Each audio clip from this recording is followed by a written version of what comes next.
vamos a hablar sobre la mujer que tenía flujo de sangre.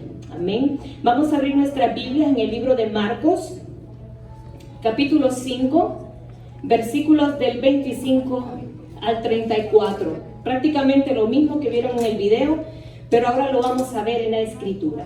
Pero una mujer que desde hacía 12 años padecía de flujo de sangre y había sufrido mucho de muchos médicos y gastado todo lo que tenía y nada había aprovechado. Antes le iba peor. Cuando oyó hablar de Jesús, vino por detrás entre la multitud y tocó su manto, porque decía: si tocare tan solamente su manto, seré salva. Y enseguida la fuente de su sangre se secó, y sintió en el cuerpo que estaba sana de aquel azote. Versículo 30. Luego Jesús, conociendo en sí mismo el poder que había salido de él, volviéndose a la multitud, dijo: ¿quién ha tocado mis vestidos? Sus discípulos le dijeron: ¿ves que la multitud te aprieta y dices: ¿quién te ha tocado? Pero él miraba alrededor para ver quién había hecho esto. Entonces la mujer, temiendo y temblando, sabiendo lo que ella había hecho, o en ella se había hecho, vino y se postró delante de él y le dijo toda la verdad. Y él le dijo: hija, tu fe te ha hecho salva. Ve en paz y queda sana de tu azote. Amén. Preciosa historia. Amén. Hoy vamos a entender un poco más de lo que sucedió con esta mujer. Vamos a entender un poco su condición. Vamos a conocerla ampliamente. Vamos a ver cuál era su condición ante la comunidad, hermanos. Porque usualmente miramos este milagro y nos enfocamos en eso, en el milagro, en la mujer con el flujo de sangre. Pero cuando hacemos eso, es como cuando nos estamos tomando una sopa dietética sin sal, hermanos. Solo nos la tomamos y quedamos llenos, pero no quedamos satisfechos. Entonces hoy vamos a buscar esa sal y vamos a comprender la situación de esta mujer plenamente. Vamos a ver quién era esta mujer. Vamos a ir al libro de Levítico, capítulo 15, versículos, podemos verlo del 19 al 33, pero entre esos versículos he escogido unos clave, que son los que vamos a ver esta noche. Si tienen sus Biblias pueden buscarlos, si no, aquí en las pantallas tenemos las citas bíblicas. El versículo 19 nos dice: cuando la mujer tuviere flujo de sangre y su flujo fuera en su cuerpo, 7 días estará apartada, y cualquiera que la tocare será inmundo hasta la noche. Versículo 21. Y cualquiera que tocare su cama, lavará sus vestidos, y después de lavarse con agua, será inmundo hasta la noche. Versículo 22. También cualquiera que tocare cualquier mueble sobre que ella se hubiera sentado, lavará sus vestidos, se lavará luego a sí mismo con agua y será inmundo hasta la noche. Versículo 25. Y la mujer, cuando siguiere el flujo de su sangre por muchos días, fuera del tiempo de la costumbre, o cuando tuviera flujo de sangre más de su costumbre, todo el tiempo de su flujo será inmunda, como en los días de su costumbre. Y cuando fuere libre del flujo, versículo 28, contará 7 días y después será limpia. Estas eran las leyes levíticas, hermanos. Las leyes judías. Entonces, ¿qué es lo que aquí pasaba? Nosotros solo miramos a la mujer con el flujo de sangre. Lo tenía hace 12 años, hermanos. Pero según las leyes que lo regían, esta mujer no solamente tenía el flujo de sangre. Ahora vamos a entender más de la condición de esta mujer. Esta mujer era considerada inmunda delante de la comunidad. Su familia, sus amigos, sus conocidos, si tenía hijos, hermanos, no podían estar cerca de ella. Porque como vimos en Levítico, Todo lo que ella tocaba, hermanos, todo lo que ella tocaba era considerado inmundo. En otras palabras, esta pobre mujer estaba en su casa, iba a la cocina, tocaba el counter de la cocina, venía alguien más y lo tocaba, era inmundo hasta la noche, hermanos. Así de sencillo. Esa mujer se sentaba en un mueble, nadie se podía sentar en ese mueble porque ahí se había sentado la inmunda. No la podían visitar, hermanos. No la podían visitar a esta mujer. Porque un tan solo contacto, algo con el que ellos tuvieran contacto, fuera ella o fuera alguno de sus artículos, dice la escritura en Levítico que ellos eran considerados inmundos. Y oiga bien, si ustedes se fijaron en el versículo, decía que todo el tiempo en que ella tuviera el flujo de sangre, era considerada inmunda. O sea, esta mujer por 12 años, hermanos, había sido considerada prácticamente una peste, prácticamente una leprosa. No podía salir, hermanos. No podía ir a la sinagoga, no podía ir de compras, no podía salir con los amigos. Tenía que usar una vestimenta especial. Cuando ella salía y tenía que ir al médico o tenía algo urgente que hacer porque al templo no la dejaban entrar porque era inmunda. ¿Ok? Ella tenía que usar una vestimenta especial que la reconocía ante la sociedad de que ella era inmunda y nadie se le podía acercar.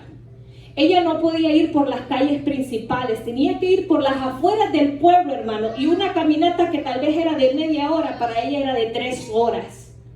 Porque ella tenía que darle toda la vuelta donde iba menos gente. Cuando las personas la miraban, hermano, se apartaban porque ella era inmunda. Nadie podía hacerle un favor.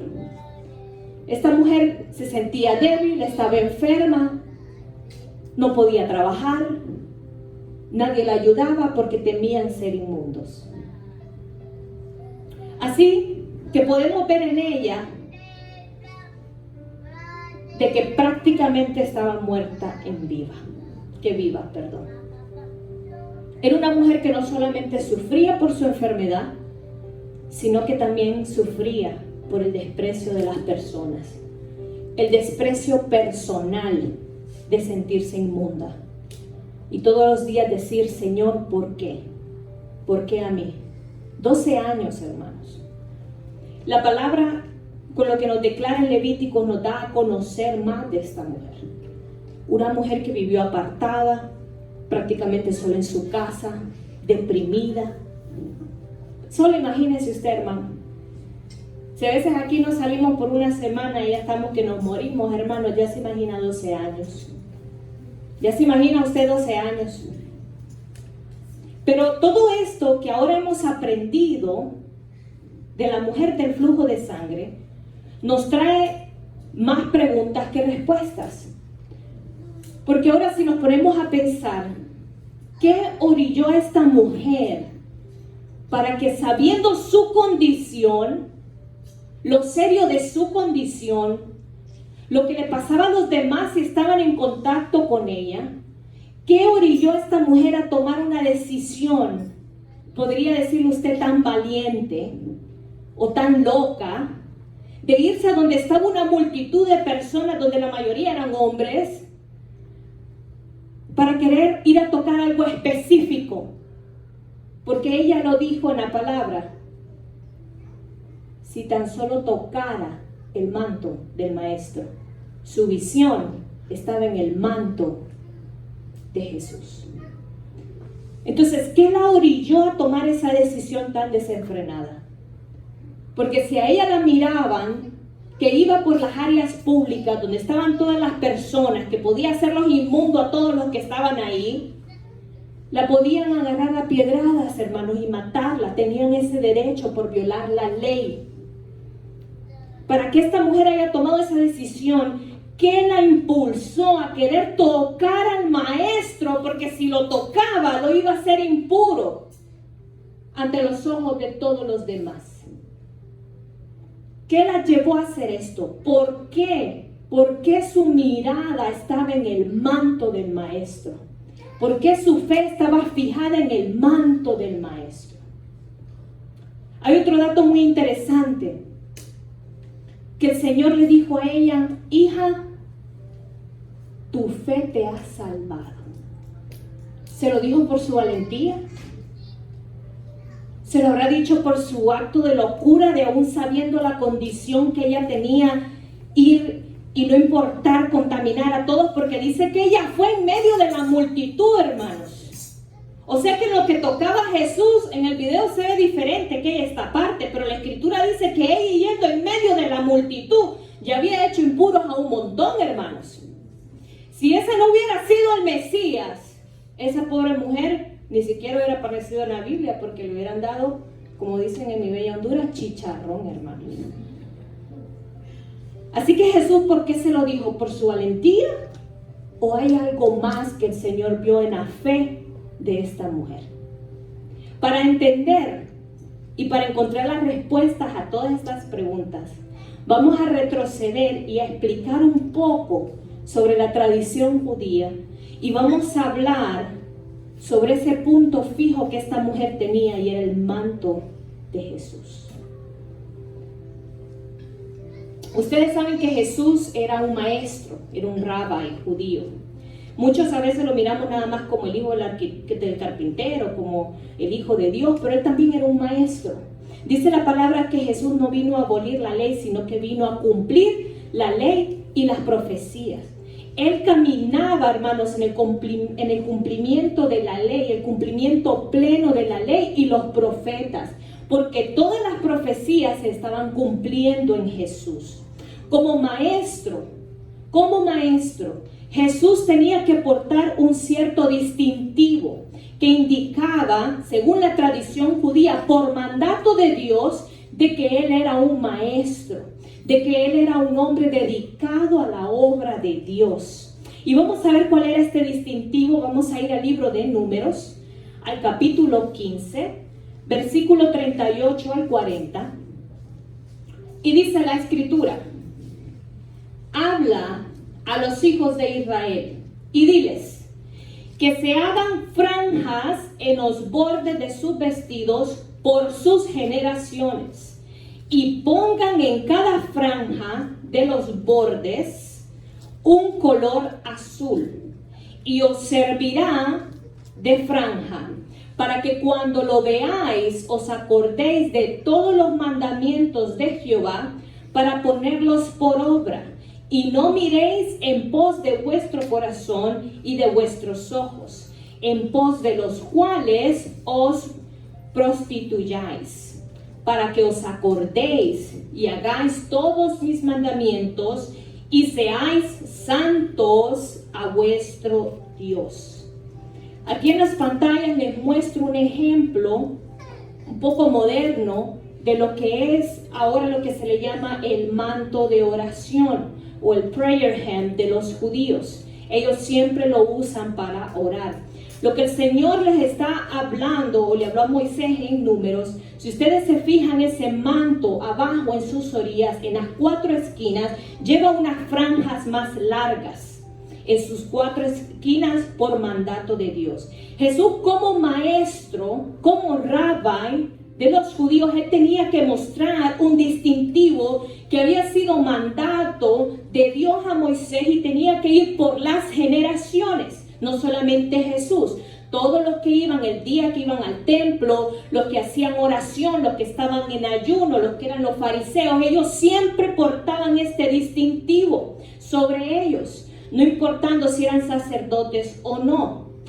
Pero Jesús, como maestro, tenía que usar este chal o este manto, como usted le quiera llamar, bajo el diseño de Dios de esta manera.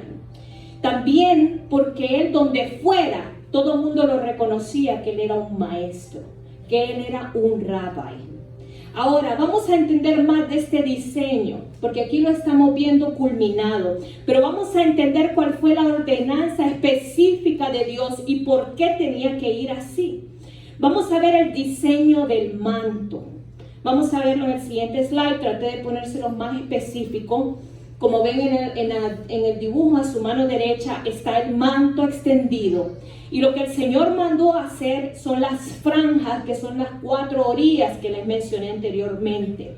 En sus 4 esquinas llevaba 4 franjas. Y las franjas son las que están diseñadas de la siguiente manera. Cada franja, hermanos, lleva 5 nudos, como ustedes lo pueden ver extendido en la misma fotografía. Cada nudo que lleva esa franja representa los 5 libros de la Torá o el Pentateuco, que son 5. Por eso lleva 5 nudos. Pero aparte de eso, el Señor les manda que pongan un hilo azul. El hilo azul, hermanos, representa las tablas de zafiro donde Dios escribió los 10 mandamientos. Por lo tanto, la línea azul representa los mandamientos de Dios. Por eso siempre los judíos en sus vestiduras les gusta usar franjas azules, porque representan el color de los mandamientos de Dios. Pero aparte de eso, cada franja, ahí donde van entre cada nudo, consta de 8 tiras o 8 hilos, son los que forman. Después del nudo, al siguiente nudo, lo que usted va a ver ahí son 8 hilos. Estos hilos, en estas franjas, son 8 hilos. ¿Por qué esto es importante? Porque cuando usted combina los 8 hilos más los 5 nudos, le da 13. ¿Amén? Ahora, cada franja, o el término franja en hebreo, es tzitzit. Lo que esto significa en la numerología hebrea es el número 600.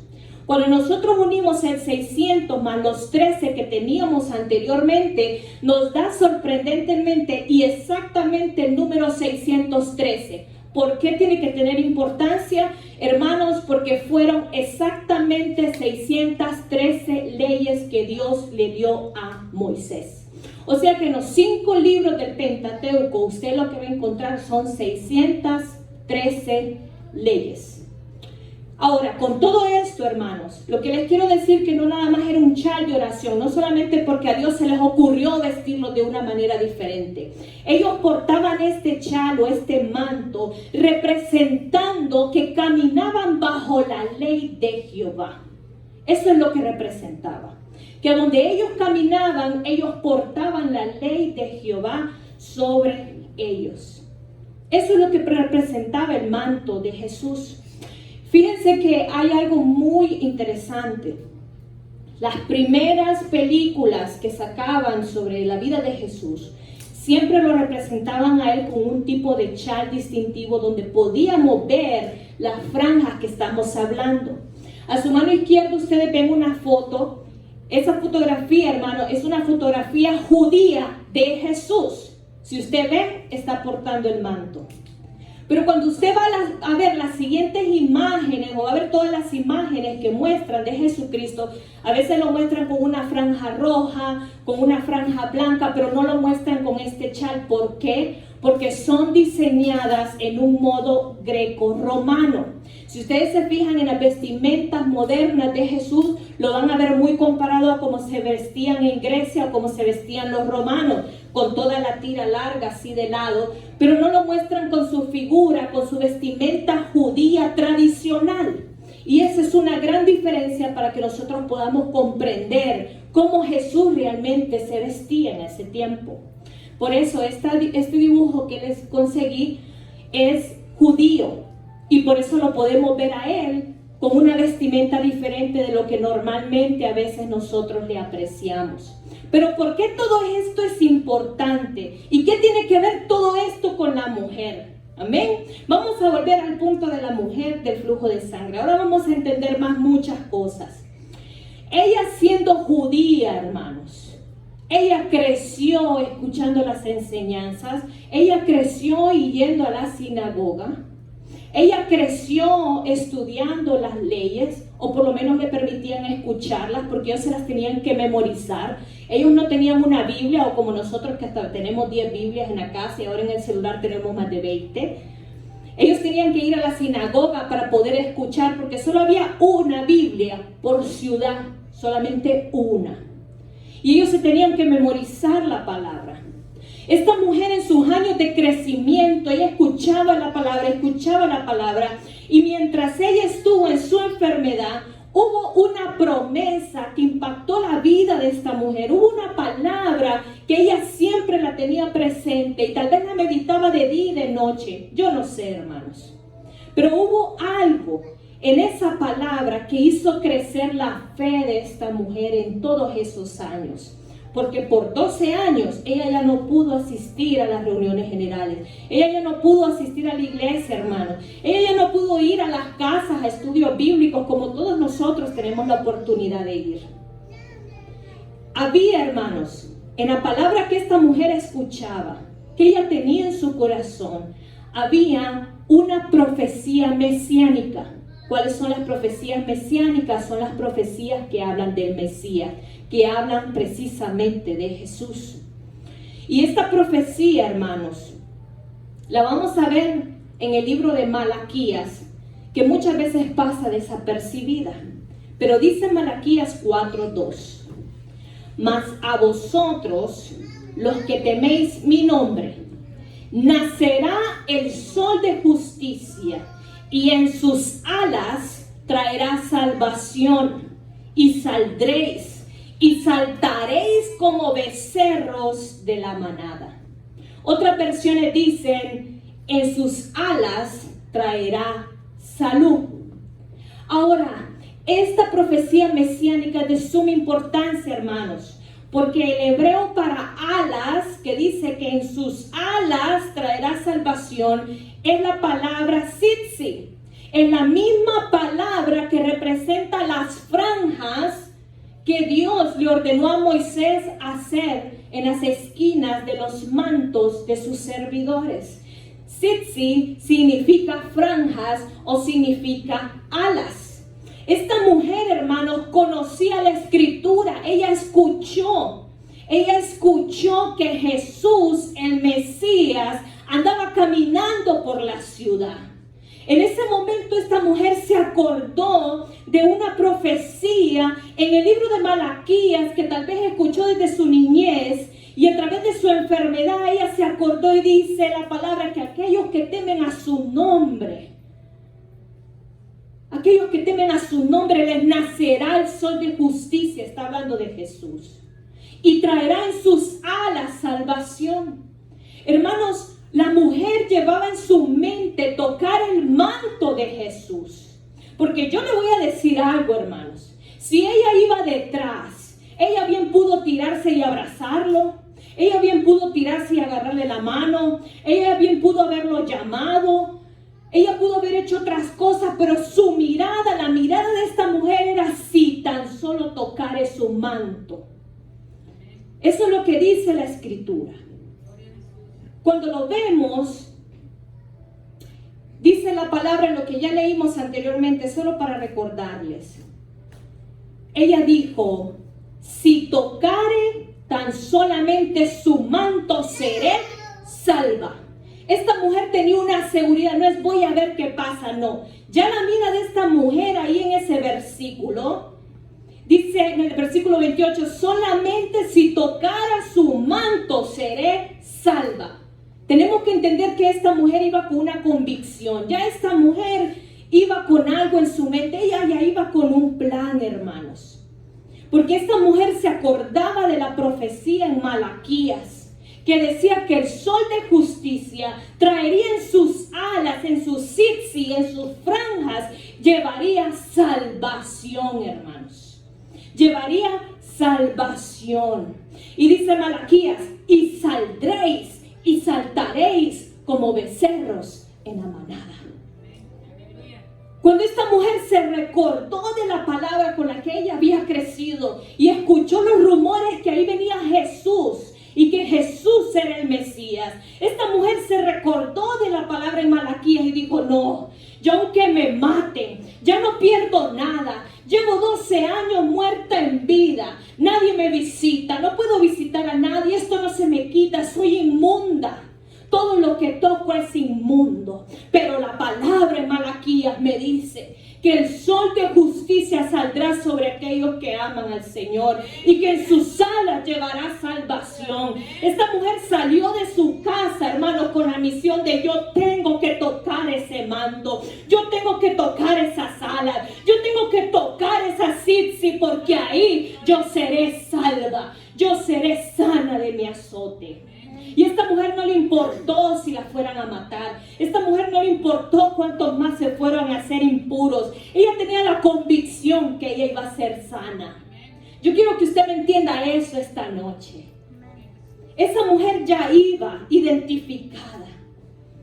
Por eso, hermanos, cuando Jesús sintió que poder salió de él, él dijo, poder salió de mis vestidos.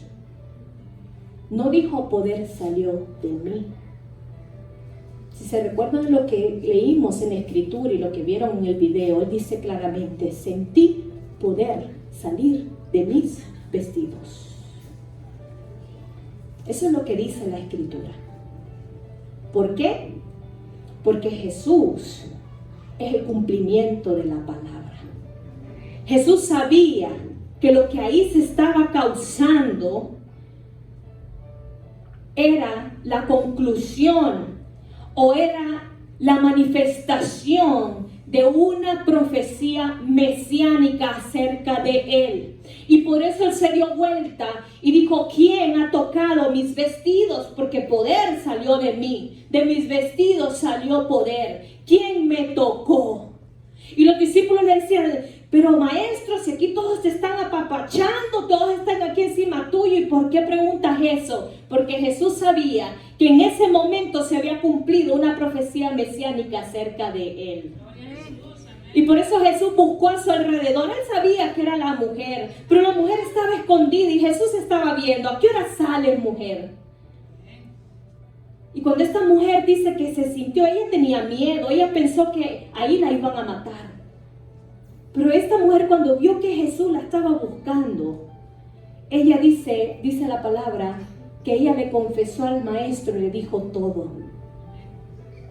Y por eso, hermanos, es que el Señor, cuando la mira, cuando la identifica delante de la multitud, ante nube de testigos, hermanos, haciendo el cumplimiento de esta profecía mesiánica acerca de él, le dijo a la mujer, tu fe te ha salvado. Sé sana de tu azote. Tu fe te ha salvado, le dijo Jesús a ella. Es más, la miró con ternura, hermanos. Le dijo, hija, tu fe te ha salvado. Ve en paz y sé sana de tu azote. Amén. Gloria a Jesús. Por 12 años, hermanos.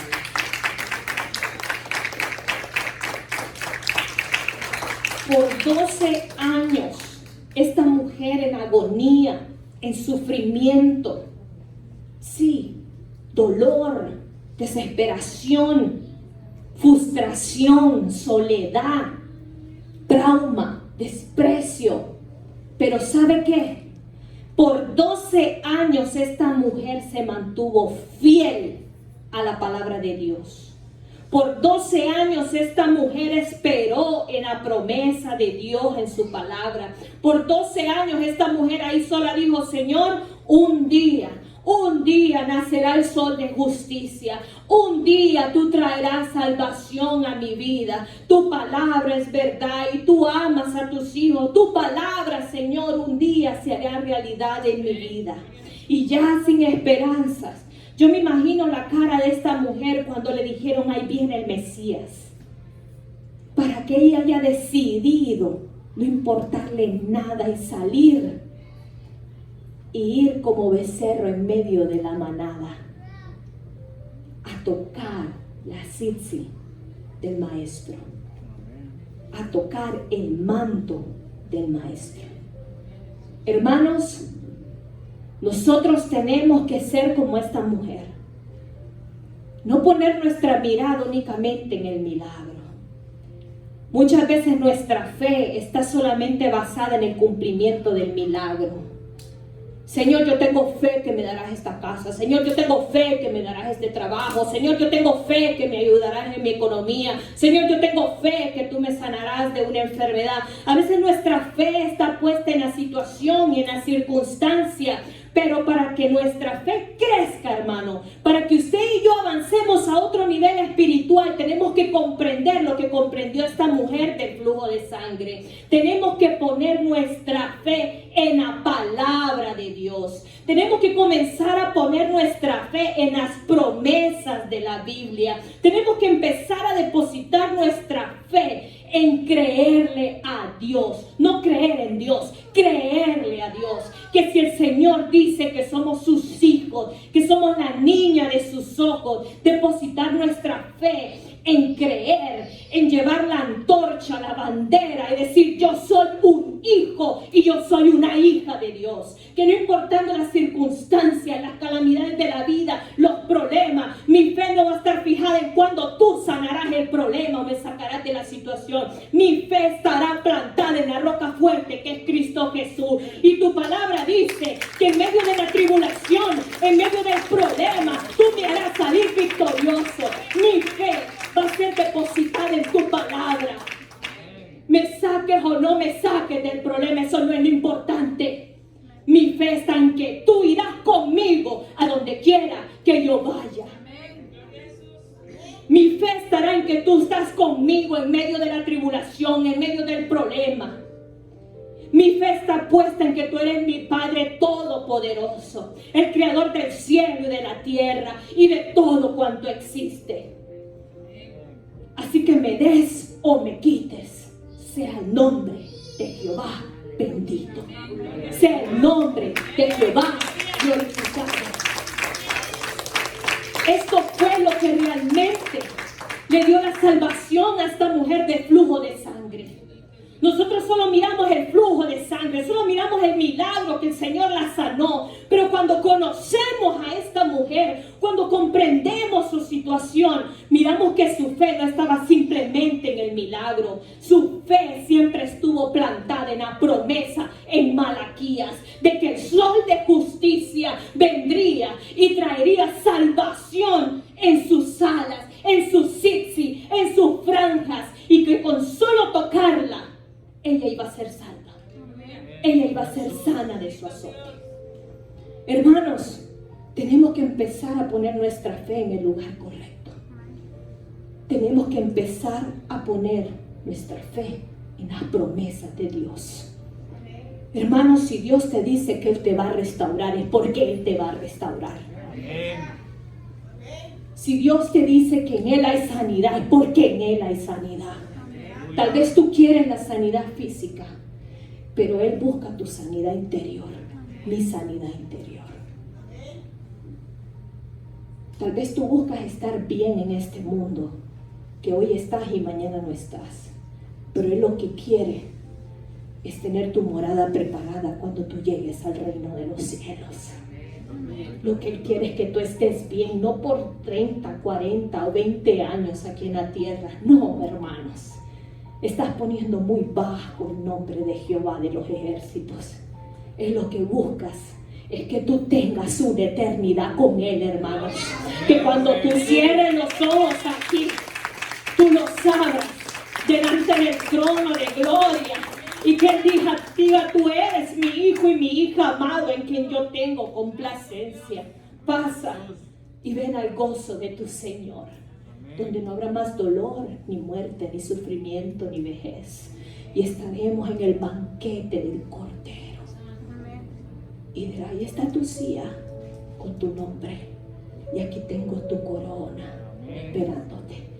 Porque fuiste fiel y tu fe no estuvo en las circunstancias. No estuvo en mi billetera. Tu fe estuvo plantada en mí. Tu fe estaba plantada en mis palabras, en mis consejos. Tu fe estaba depositada en el Rey de Reyes y Señor de Señores. Así que, hermanos, nuestra fe tiene que estar puesto en la promesa. Y la promesa de Dios son sí y son amén.